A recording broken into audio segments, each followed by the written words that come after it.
헌법재판소가 최상목 대통령 권한대행이 마은혁 재판관 후보자를 임명하지 않은 것에 대해서 위헌이란 판단을 내리면서 윤 대통령 탄핵 심판 선고 일정에도 영향을 미치게 될지 관심이 집중되고 있습니다. 네, 최상목 대행이 헌재 결정에 따라 마은혁 후보자를 임명하면 헌재는 구인 체제를 갖추게 되는데요. 윤 대통령 탄핵 심판에 참여할지 여부도 주목됩니다. 자세한 소식 양지민 변호사와 함께 짚어보겠습니다. 어서 오세요. 안녕하세요. 네. 자, 지난 화요일에 윤 대통령 탄핵 심판 마지막 변론을 마친 상황인데 이제 선고만을 남겨놓고 있는 상황에서 변수가 등장을 했습니다. 말씀드린 것처럼 오늘 오전에 마은혁 후보자 불임명에 대한 권한쟁의에 대해서 헌재가 인용 결정을 했는데 먼저 헌재 인용 결정 배경부터 좀 짚어볼까요? 일단 헌재가 파악하기로는 최상목 대행이 이렇게 마은혁 재판관에 대해서 불임명한 그러한 것이 이 국회의 권한을 침해한 것이다라고 봤습니다. 왜냐하면 권한쟁의 심판 자체가 국회와 다른 정부와의 어떠한 권한 상의 이 침해 여부가 문제가 될 때 이것이 침해가 되었는지 아닌지를 판단을 하는 것이거든요. 그렇기 때문에 기본적으로 국회에는 국회 몫으로 선정이 된 이 3인에 대해서 추천할 수 있는 권리가 있는 것이고, 즉 그것은 달리 해석하면 헌법재판소의 재판관들을 구성할 수 있는 구성권이다라고 판단을 했습니다. 그래서 이러한 구성권이 1차적으로 침해가 됐다라고 판단을 했고요. 그리고 이 재판관의 후보를 정함에 있어서 헌법이라든지 아니면 헌재법에서 정한 자격 요건을 모두 다 갖췄고, 그리고 추천에 대한 그러한 절차적인 하자가 없다라고 한다면 대통령, 그러니까 지금은 최상목 대행이겠죠. 최상목 대행에게는 이 임명을 해야 되는 자기 의무가 발생한다라고 판단을 했습니다. 그렇기 때문에 국회에서 이 3인에 대해서 추천을 했고, 이 부분에 대해서 최상목 대행은 누구를 임명할지 말지를 결정할 수 있는 권한이 없음에도 불구하고 본인이 자의적으로 판단을 해서 2명의 재판관은 임명, 1명은 보류를 했다라는 것입니다. 그렇기 때문에 기본적으로 국회의 권한쟁의 심판에 대해서 국회의 권한이 침해됐다라고 판단을 했습니다. 네. 각자가 헌법기관인 이 헌법재판관들 사실 이런 권한쟁의 심판에 있어서도 사실 인용, 기각 그 의견이 갈릴 수도 있는데 이거 좀 눈에 띄는 게 뭐냐면 전원 일치로 국회 권한 침해했다 판단을 했네요. 그렇습니다. 헌재 재판관들이 지금은 이제 8인으로 구성이 되어 있는데 보통 9인의 이제 완전체라고 볼 수 있습니다. 그래서 헌재 재판관 개인은 개별적인 독립된 헌법 기관으로서 본인의 의사를 가지고 본인의 한 표를 던질 수 있는 것이고요. 그러니까요. 그 결정을 함에 있어서 의견이 갈리는 경우도 있지만 지금처럼 이렇게 만장일치 모두의 합치된 의견으로서 이 최상목 대행은 그러니까 마은혁 후보에 대해서 임명을 결국 해야 된다라는 취지의 판단을 내놓은 것입니다. 그렇군요. 네, 특히 이 해당 권한쟁의 심판 쟁점 중에 하나가 우원식 의장이 본회의를 거치지 않고 심판을 청구했다는 점이었는데 이 점에 대해서도 문제가 없다고 판단을 내렸더라고요. 이건 그렇습니다. 어떤 이유에서일까요? 그러니까 이 부분에 대해서는 당사자 적격이 없다라고 최상목 대행이 계속해서 주장을 해왔던 바입니다. 왜냐하면 기본적으로 이 권한쟁의 심판에 대해서 우원식 의장이 이제 권한쟁의 심판을 청구를 한 것인데 이것이 국회의 의결을 거치지 않았기 때문에 개개인의 국회의원의 의결권을 또 침해한다. 그렇기 때문에 이것은 당사자 적격에 해당하지 않고 각하돼야 된다라고 주장을 해왔던 것이거든요. 그런데 헌재는 이 부분에 대해서 일부 재판관들은 절차적으로 흠결이 아예 없다라고 봤고요. 일부 재판관들은 흠결이 있기는 하지만 국회의 사후적인 임명 촉구 결의안이 가결됨으로써 이러한 흠결은 보완이 됐다라고 봤습니다. 결국에는 종합적으로는 이 절차적으로 아무 문제가 없다라고 판단을 한 것이고요. 그렇기 때문에 최상목 대행이 계속해서 제기해왔던 각하돼야 된다, 국회의원들의 의결권을 침해한 것이다라는 주장은 헌재가 판단하기로는 받아들이지 않았습니다. 그렇군요. 자, 이렇게 된다면 최상목 대행이 마은혁 후보자를 임명해야 되는 상황으로 이해를 해야 되는 겁니까? 일단 최상목 대행은 헌재 그 결정을 존중하겠다라는 입장을 밝히기는 했습니다. 그럼에도 불구하고 결정문을 받아서 이제 검토를 해보겠다라고 이야기를 하고 있는 상황인데요.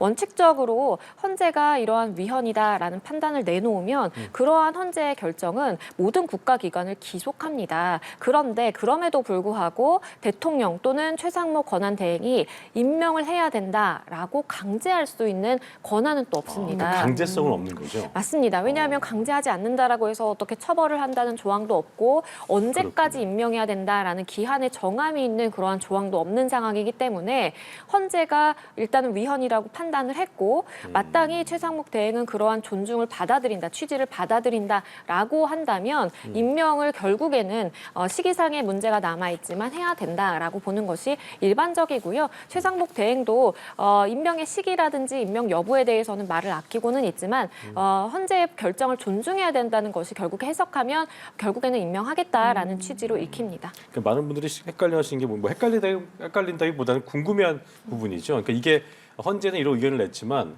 최상목 대행이 이걸 해야 되는 건가, 의무가 있는 건가에 대한 부분인데 지금 잘 설명해 주신 것이 헌재가 원칙을 인정하되 임명 명령을 선언하지 않은 이유도 방금 전 그 이유 때문에 그런 거죠. 그렇죠. 그러니까 이 부분에 대해서 권한쟁의 심판이 두 갈래로 진행이 됐습니다. 하나는 국회 이러한 헌재 재판관들의 구성권이 침해됐는지, 그리고 두 번째로는 만약에 최상목 대행이 임명을 안 할 수도 있으니까 헌재가 이러한 것이 위헌이라면 마은혁 재판관 후보자에게 재판관의 그 지위를 바로 확인해달라라고 이렇게 청구를 두 갈래로 했어요. 그런데 국회의 권한 침해에 대해서는 침해된다, 인정된다라고 한 것이고요. 그리고 두 번째 갈래로 볼 수 있는 그러면 바로 위헌이라고 해서 마은혁 재판관이 이제 그 재판관으로서 바로 절차를 시작할 수 있느냐 이것에 대해서는 우리 헌재가 판단해야 되는 권한이 벗어난다라고 해서 각하한 것입니다. 권한쟁의 심판이라는 것은 국회와 다른 정부 기관이라든지 어떤 정부 기관상에 우리의 권한이 침해됐다라고 해서 헌재 판단을 받는 것이거든요. 예. 그런데 그러한 권한을 넘어서서 누군가 개인 특정 재판관에 대해서 임명을 한다라든지 임명의 효과가 발생하는 그 지위를 부여한다라든지 이런 것들은 헌재가 할 수 없는 일이다라고 판단을 한 것입니다. 그렇군요. 임명에 대한 강제성은 없다라고 말씀을 해주셨는데 그럼 최상목 권한대행이 현재 택할 수 있는 경우의 수는 어떤 것들이 있을까요? 일단 최상목 대행 입장에서는 임명을 하기는 할 것으로 보입니다. 다만 시기에 문제가 남아있다라고 판단이 되고요. 그러니까 당장 할지 차후에 할지 이 맞습니다. 부분에 대해서. 왜냐하면 본인도 결정문을 좀 검토해보겠다라고 이야기를 하고 있는 상황이기 때문에 네. 아마 본인이 계속해서 주장을 했던 뭐 각하돼야 된다. 국회 의원들의 의결권을 침해한 것이다. 이런 부분이 왜 받아들여지지 않았는지 뭐 이런 부분에 대한 검토를 할 수는 있겠다라고 보입니다. 근데 그럼에도 불구하고요.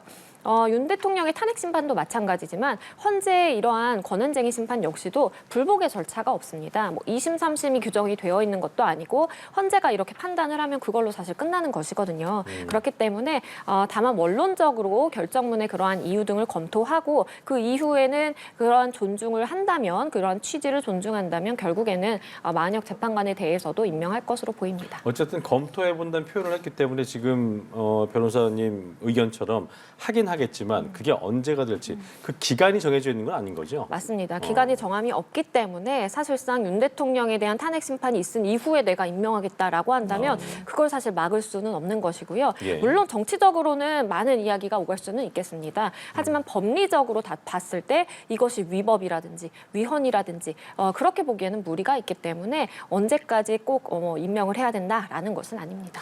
그렇다면은 윤 대통령 탄핵 심판 참여할지 여부도 저희가 뭐 추측해야 되는 부분이긴 합니다만 이걸 피해서 아까 말하신 것처럼 그 뒤에 임명할 수 있는 가능성도 있는 부분이겠네요.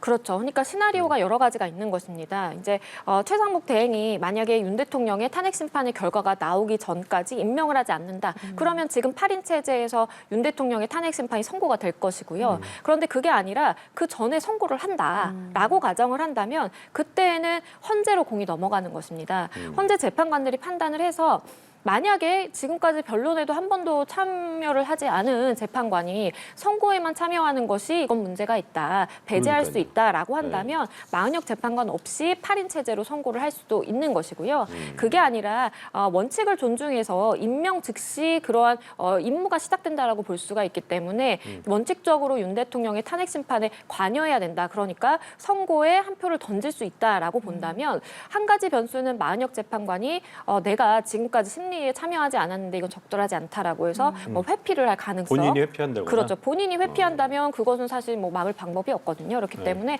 여러 가지 가능성의 이야기가 나옵니다. 근데 법조인 입장에서 보실 때 이거를 공판 녹음 파일 듣는 방식 등으로 해가지고 할 수 있는 거예요? 어떻게 보세요? 법적으로는 뭐 가능한 방법이기는 합니다. 그러니까 뭐 법적으로 원칙은 만약에 마은혁 재판관이 윤 대통령 탄핵 심판에 관여를 내가 하겠다라고 하고 그렇다라면 변론을 재개해야 됩니다. 그러니까 변론 종결이 이미 됐는 상황에서 마은혁 재판관이 합류해서 선고까지 한다라고 한다면 변론 재개를 하고 변론의 갱신 절차를 거쳐야 되는데 갱신이라는 것이 말씀해 주신 것처럼 지금까지 증인신문이라든지 녹취록이라든지 어떤 증거 조사를 처음부터 다 해야 되는 것이거든요. 그러니까요. 물론 간략하게 할 수는 있습니다. 근데 간략하게 하려면 양측의 동의를 얻어야 되기 때문에 윤 대통령 측에서 난 동의 못한다. 계속 처음부터 다시 하자라고 그럴 수 한다면 있겠네요. 다시 할 수밖에 없습니다. 네, 네.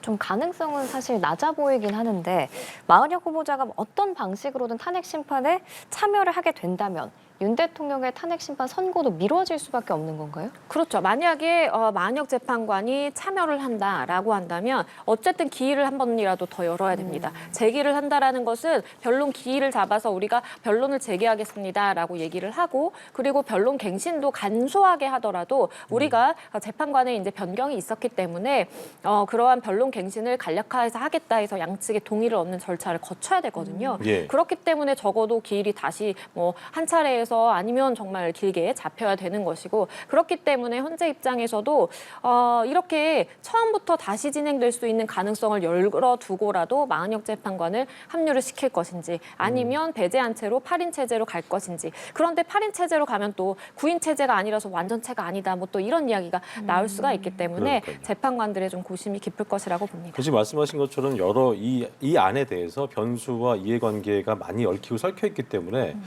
어떻게 할까는 뭐 저희는 늘 추측할 수밖에 없는 입장인데 마은혁 후보자와 무관하게 이제 박 전 대통령 탄핵 심판 때는 8인 체제 선고를 했잖아요.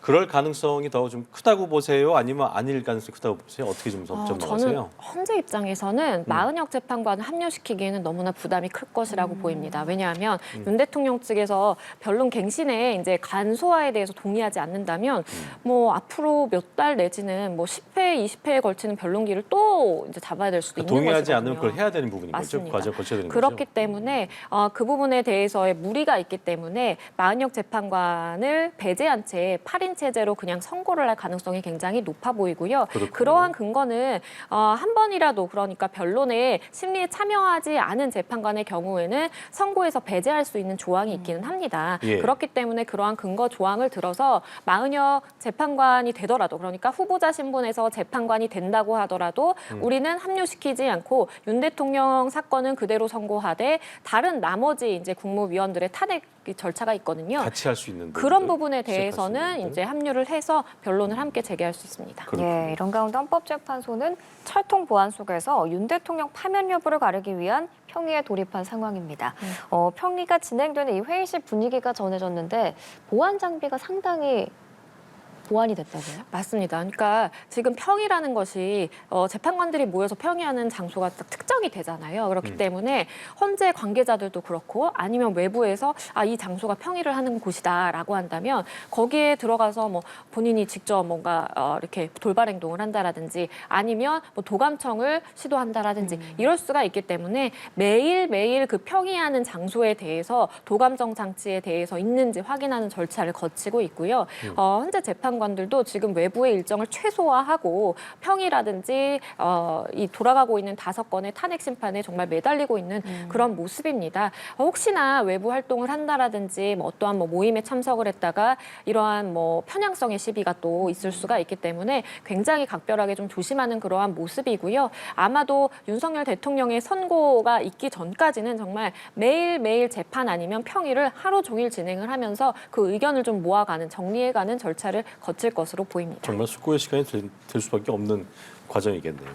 자, 그리고 저희가 이제 윤 대통령 탄핵 심판을 매일 보여드리고 또 보도해드리게 했기 때문에 다른 것들을 좀 잊고 계신 분들 계실지 모르겠습니다만 한덕수 총리도 그렇고 최재해 감사원장 먼저 종결된 뭐 탄핵 사건도 5건이나 있기 때문에 이런 윤 대통령 외에 탄핵 심판 선고 일정을 제외하고 나서 이런 부분들 때문에 탄핵 선고의 변수가 될 수 있다는 전망도 나오더라고요. 그렇습니다. 예. 지금 뭐 윤 대통령에 대한 변론 종결이 일단은 되기는 했지만 예. 남은 변수는 뭐 두 가지로 볼 수가 있겠습니다. 첫 번째는 언급해 주신 것처럼 헌재가 지금 윤 대통령의 탄핵 심판만 하고 있는 것이 아니거든요. 그렇죠. 다른 여러 가지 뭐 권한쟁의라든지 심판도 다 이제 있는 상황이고 언론의 주목을 받는 이 일부 국무위원에 대한 탄핵 절차도 지금 5건이 이제 돌아가고 있는 상황이기 예. 때문에 만약에 그러한 국무위원들의 탄핵 절차에 먼저 이제 우리가 결론을 매듭짓겠다라고 한다면 윤 대통령에 대한 선고가 조금 늦어질 수 있는 가능성도 있는 것이고요.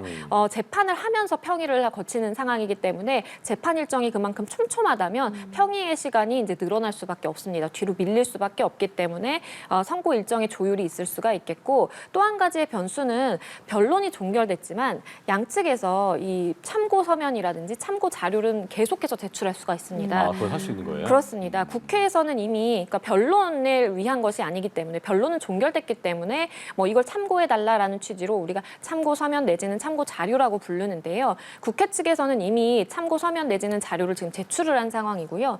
윤 대통령 측에서도 우리가 참고 서면 곧 제출을 하겠다라고 밝히고 있는 상황이에요. 그렇기 때문에 선고 전까지 아마 양측의 이러한 서면 제출이 계속되다 보니까 그 양이 또 방대하다면 사실 이걸 아예 배제하고 무시할 수는 또 없는 아, 그래요? 그런 상황이기 때문에 그걸 검토하느라고 시간이 조금은 더 또 길어질 가능성도 있겠습니다. 네, 알겠습니다. 이제 주제를 바꿔서 어제 법원에서 이재명 대표의 선거법 2심 최종 공판이 열렸는데 검찰이 1심 때와 마찬가지로 징역 2년을 구형했습니다. 이렇게 같은 형량을 구형한 배경은 뭐라고 보세요?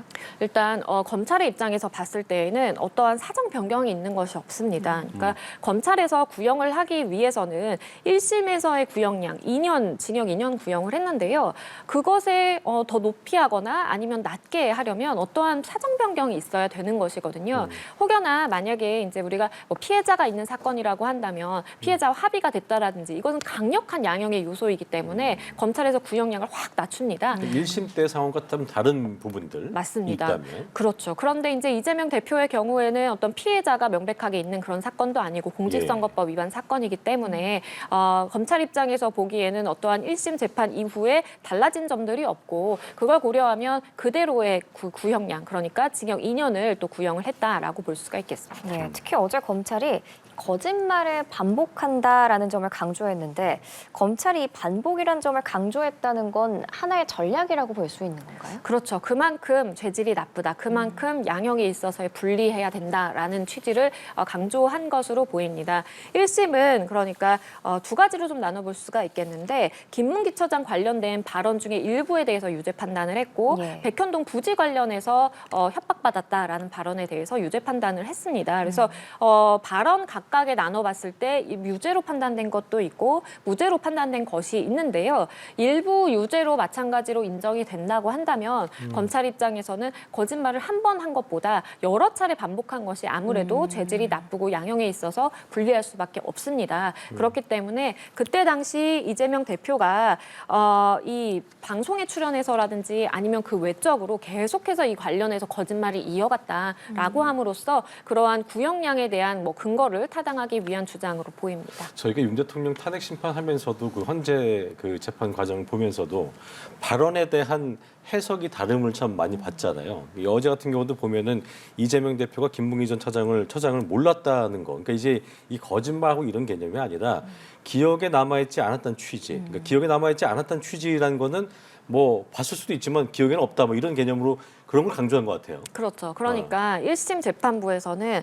지금 유죄로 인정된 부분은 김문기 처장과 골프 치면서 찍은 사진 조작됐다라는 그 발언에 대해서 유죄가 됐고 나는 성남시장 재직 시까지 김문기에 대해서 몰랐다라는 것은 무죄로 판단됐거든요. 그러니까 내 기억에 의존해서 몰랐다. 나는 그때 기억이 안 난다라는 것은 사람의 기억에 대한 부분이기 때문에 명백하게 허위사실 공포에 대한 그러한 고의가 없다라고 인정될 수가 있어요. 그렇기 때문에 그 부분은 무죄가 됐어요. 그렇기 때문에 때문에 계속해서 이재명 대표 입장에서는 그 전략의 일환으로서 골프 친 것이 이제 조작됐다라는 그 취지 자체도 나는 기억이 없다. 나는 그때 당시에 몰랐고 기억이 없기 때문에 그러니까 거짓말이 아닌 걸 강조하기 위한 거죠. 그렇죠. 발언을 한 것이지 내가 마치 이 사람을 알고 골프 쳤다라는 사실을 알면서 이거를 가짜로 만들기 위해서 뭐 조작 이렇게 이야기를 한 것이 아니라 난 그때 당시에 기억에 의존해서 이야기한 것이고 기억에는 없었다라고 이제 이야기를 하고 있는 것으로 보이고요. 그도 그럴 것이 공직선거법에서 어떠한 내가 신분이나 직업, 뭐 재산이라든지 어떠한 나의 행위에 대한 그러한 허위사실 공표가 있을 때 처벌하는 것이거든요. 내 기억이 달랐다라든지 아니면 내가 잘못 기억했다라는 것으로 처벌하는 것은 아니기 때문에 그러한 법리적인 공백을 잘 파고들어서 주장하고 있는 것으로 보입니다. 이것도 마찬가지인 것 같아요. 국토부가 직무유기를 문제 삼겠다고 협박했다. 이건 이제 뭐 관계자들이 그걸 협박한 적 없다고 얘기하니까 이 부분이 이제 문제가 되는 건데 그게 문제가 된다고 한 기억이 있기 때문에 법률적 표현을 쓴 거다. 이것도 이제 그런 의도라고 좀 봐야 되겠죠? 그렇죠. 이재명 대표 역시도 이제 법률가 출신이기 때문에 굉장히 정교하게 이러한 발언을 좀 다듬어서 신중하게 이야기를 했다라고 보입니다. 그 협박 관련해서도 실질적으로 이러한 이 직원들이 압박을 당했다라고 본인이 이제 느끼고 있는 그러한 기억이 있었고 이것을 이야기하는 과정에서 즉흥적으로 한 발언이다 보니까 좀 다듬어지지 않고 이게 과한 표현으로 협박이라는 단어로 나온 것이지 그리고 본인은 이제 법률적인 용어에 익숙하기 때문에 협박이라는 단어를 사용한 것이지 그것이 조작이라든지 어떠한 뭐 허위 사실을 위한 내가 공표의 고의를 가지고 한 것은 아니었다라는 취지를 이렇게 해석을 해서 이야기를 한 것으로 보입니다. 양진 변호사께서는 그렇다면 이 발언들에 대한 해석을 이제 2심 재판부가 어떻게 1심과 달리할까, 같이 할까, 같이 한다면 이제 비슷하게 나올 것이고 2심 재판과 달리할 것인가 이 부분에 대한 저희가 어떻게 좀 예상을 해봐야 될까요? 일단은 내가 그때 당시에 정말 기억이 없다, 몰랐다라고 하는 것은 굉장히 주관적인 이야기입니다. 그렇기 때문에 일반적으로 재판부에서 재판을 하면서 당사자가 나 정말 몰랐다, 그것이 위법인 줄 몰랐다라고 이야기를 하더라도 있는 그대로 믿어주기는 굉장히 힘들어요. 그렇기 때문에 지금 뭐 협박 관련돼서는 그때 당시 국토부의 공문이라든지 이런 것이 다 증거로 제출이 됐고 이 공문을 봤을 때 과연 이것을 협박으로 느낄 것이냐 아니면 적당한 통지 내지는 고지로 볼 것이냐라는 것도 굉장히 고심을 했던 부분이거든요. 예. 그렇기 때문에 이런 객관적인 증거를 바탕으로 판단을 하게 될 것으로 보이고요. 다만 하나의 이제 쟁점은 김문기 처장 관련된 발언에 대해서는 재판부가 검찰 측에 공소장 변경 요청을 한 적이 있어요. 그리고 예. 실제 공소장이 변경이 됐습니다. 이 발언이 4가지로 나누어져서 공소장 변경이 됐기 때문에 재판부가 그만큼 그 발언 전체로 판단을 하는 것이 아니라 일일이 본다는 하나하나 거죠? 그렇죠. 하나하나 나눠서 일부는 유죄, 일부는 무죄가 될 가능성도 있습니다. 예, 이제 항소심 선고기일은 다음 달 26일로 잡혔습니다. 그렇습니다. 당연히 재판부의 판단이 나와봐야 알겠지만 저희가 좀 결과를 예측해 본다면 어떻게 예측해 볼 수 있을까요?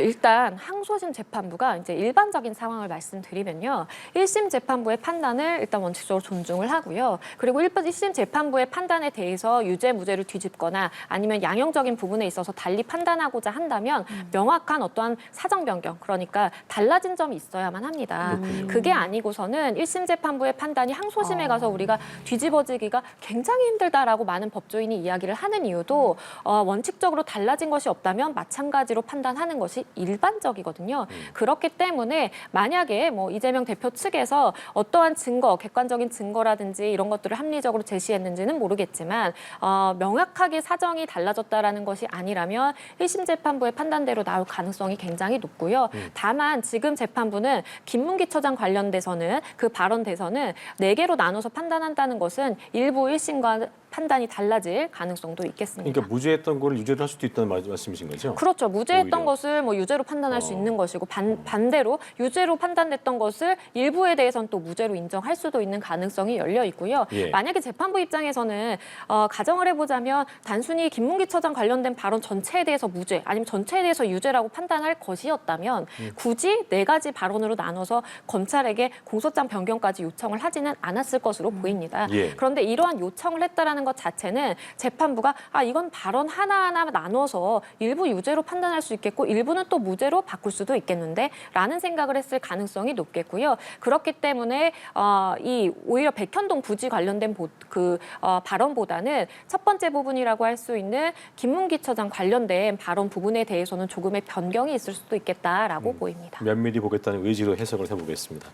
항소심 선고 후에 대법원 선고까지 얼마만큼 걸릴까? 이것도 이제 뭐 케이스 바이 케이스겠습니다만 보통 상고심에서 형사 사건 결과 나오기까지 3개월 정도 걸린다 하더라고요. 어떻게 예상해 볼 수 있을까요? 그러니까 이게 공직선거법 위반 사건이고 우리가 633의 원칙을 이야기를 하잖아요. 네. 그렇기 때문에 대법원으로 만약에 이제 가게 된다면 이 전심 선고일로부터 3개월 이내에 선고가 돼야 되는 것입니다. 그러면 3월 26일에 2심 선고가 있을 예정이니까 6월 3개월 뒤인 6월 26일 전에는 대법원의 판단이 나와야 된다라는 것인데요. 이러한 633의 원칙이 어떠한 뭐 강제 조항은 아닌 상황이기 때문에 훈시 규정이기 때문에 사실은 벗어난다라고 하더라도 위법 사항은 아니고 다만 대법원장이 굉장히 633의 원칙대로 가야 된다라는 것을 천명한 만큼 그러한 선고 기일을 맞추기 위해서 대법원도 많은 노력을 기울일 것이다라고 판단이 됩니다. 예, 알겠습니다. 이재명 대표의 사법 리스크까지 짚어봤습니다. 양지민 변호사와 함께했습니다. 고맙습니다. 감사합니다.